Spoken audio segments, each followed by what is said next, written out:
ሰበር ዜና ህወሓት ትግራይን ወደ ሌላ አስከፊ ጦርነትና ወደ ጥልቁ ገደል እየመራት ነው። ዛሬ የተሰማ አሳዛኝ መረጃ ነው። በቀዳሚነት ወደ እናንተ ይደርሳል። አሜሪካና ኢራን በእስላማባድ ቀጥተኛ ድርድር ሊጀምሩ ነው።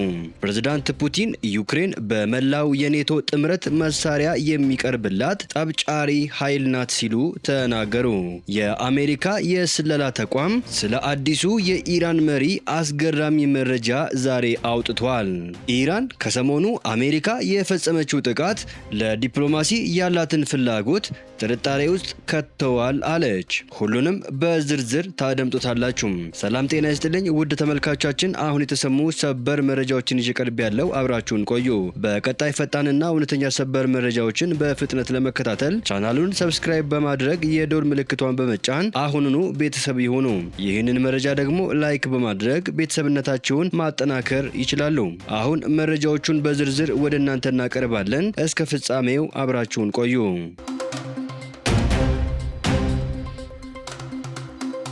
በቅድሚያ ህወሓት ትግራይን ወደ ሌላ አስከፊ ጦርነትና ወደ ጥልቁ ገደል እየመራት ነው ሲሉ ጌታቸው ረዳ ተናገሩ።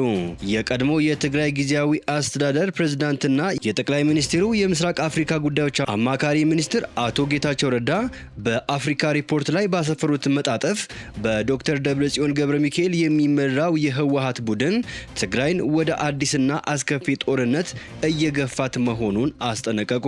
አቶ ጌታቸው እንደገለጹት ቡድኑ የፕሪቶሪያውን የሰላም ስምምነት ሞቷል በማለት ውድቅ ማድረጉንና ጀነራል ታደሰ ወረደን ከስልጣን ለማውረድ መሞከሩ ድርጅቱ ያለውን ፍጹም የስልጣን ጥመኝነት የሚያሳይ ነው።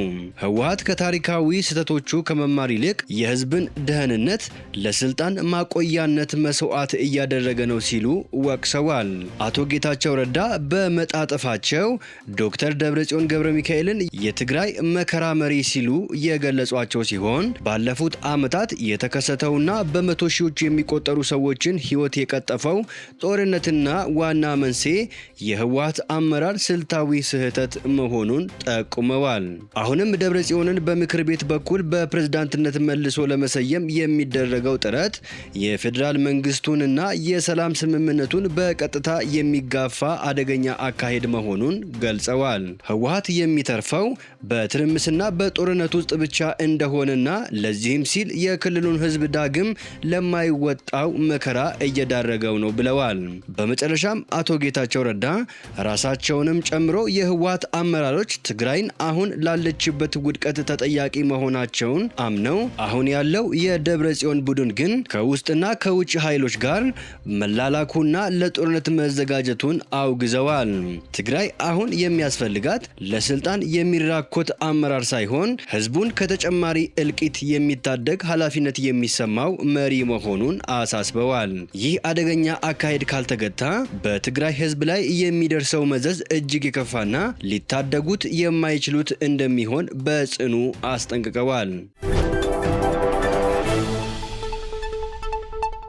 አሜሪካና ኢራን በእስላማባድ ቀጥተኛ ድርድር ሊጀምሩ ነው። በመካከለኛው ምስራቅ እየተባባሰ የመጣውና የጦርነት ውጥረት በዘላቂነት ለመፍታት አሜሪካና ኢራን በሚቀጥለው ሳምንት በፓኪስታን አስተናጋጅነት ቀጥታ ድርድር ሊጀምሩ ነው።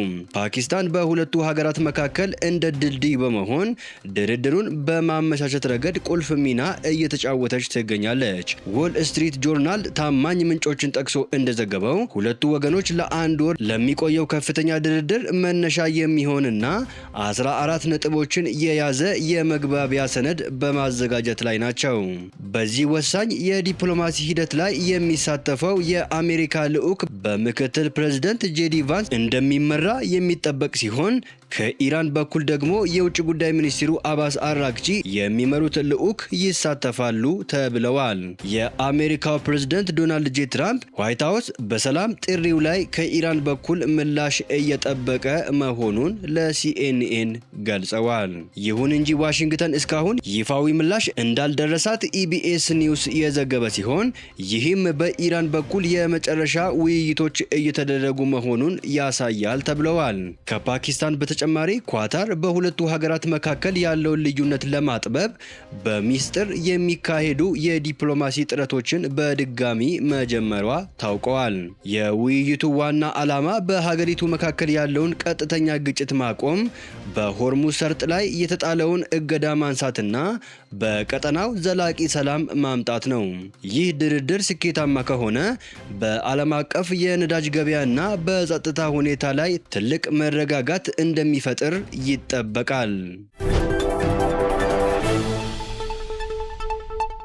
ፕሬዝዳንት ፑቲን ዩክሬን በመላው የኔቶ ጥምረት መሳሪያ የሚቀርብላት ጠብጫሪ ኃይል ነች አሉ።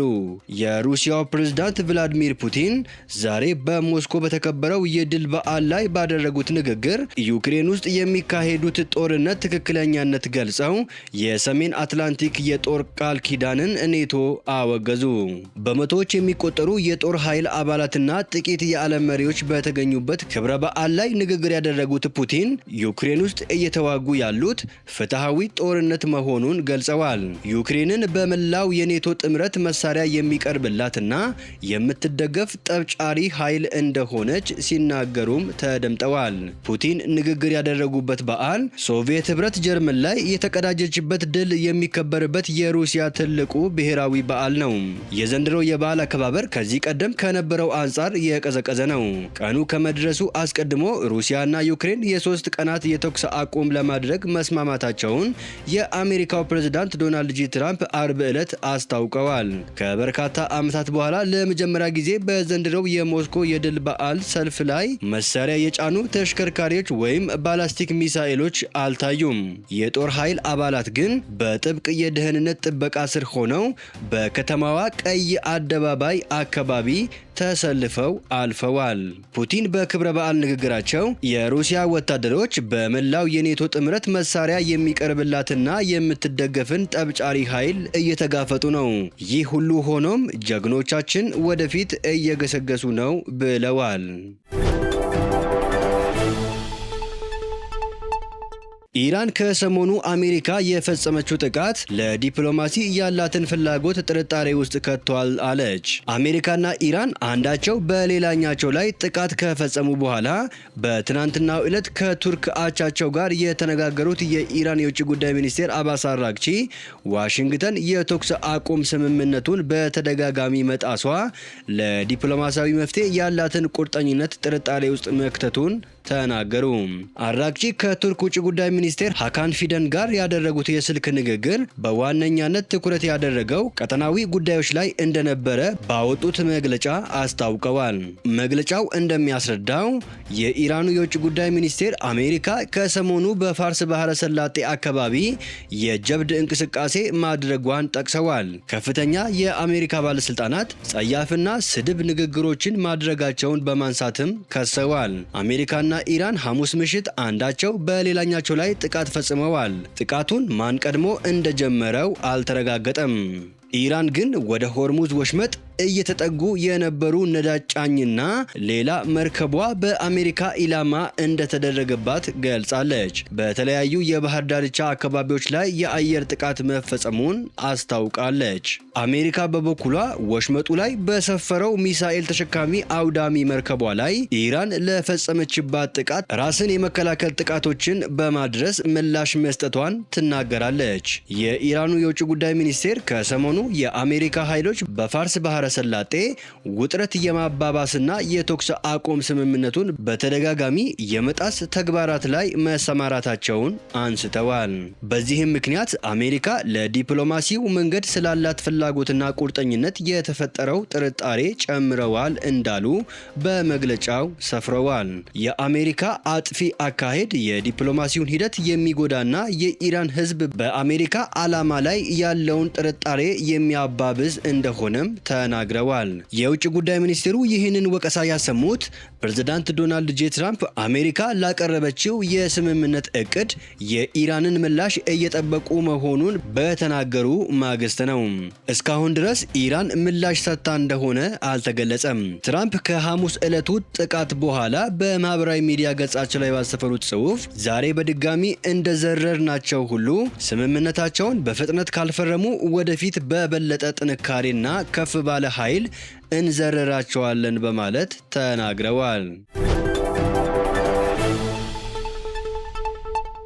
የአሜሪካ የስለላ ተቋማት አዲሱ የኢራን ጠቅላይ መሪ ሞጅታባ ኻሜኒ ከሌሎች ከፍተኛ የሀገሪቱ ባለስልጣናት ጋር በመሆን የኢራንን የጦርነት ስትራቴጂ በመቅረጽና በመምራት ረገድ ቁልፍ ሚና እየተጫወቱ መሆኑን አረጋግጠናል አሉ።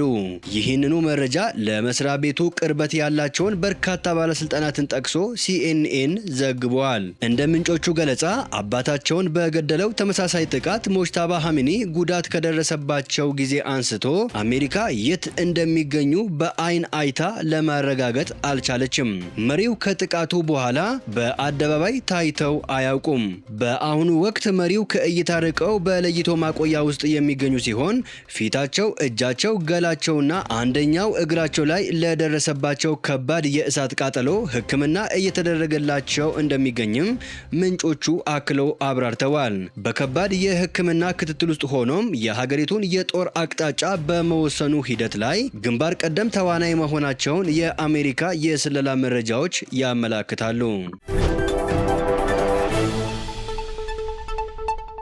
ውድ ተመልካቾቻችን ለሰዓቱ የተሰሙ አጫጭር ሰበር መረጃዎች ወደ እናንተ ያደረስናቸው ናቸው። ከሰዓታት በኋላ በሌላ ሰበር መረጃዎች እስከምንገናኝ በያላችሁበት የዓለም ዳርቻ ቸር ቆዩልን። ሰላም ለዓለማችን ይሁን።